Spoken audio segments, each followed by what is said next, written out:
number 44516, please introduce yourself. Good day, Mom and Sir. I am Julian Maranan and I am 41 years old. I am single. I don't have kids. I have 4 brothers and 3 sisters. I am second child of the family. What is your educational attainment? My educational attainment is vocational college. I take in Oriental Mindoro. Why do you want to go to Hong Kong? I want to go to Hong Kong because I want to help myself and my family. Have you been to any country before as an OFW?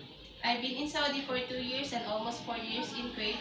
I do the household tasks and I help my employers and I clean, I iron clothes.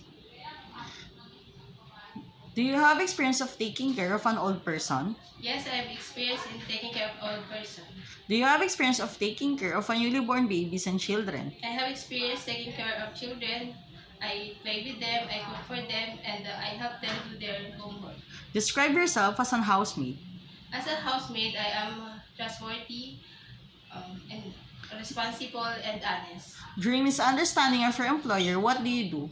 During misunderstanding with the employer, I say sorry and apologize. Describe your relationship with your past and present employer. How did they treat you?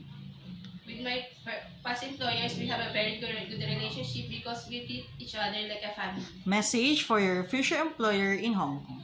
Dear Mom, Sir, if you choose me, I will do my best to take care of you and the family, and I will promise to finish my 2 years contract. Thank you very much.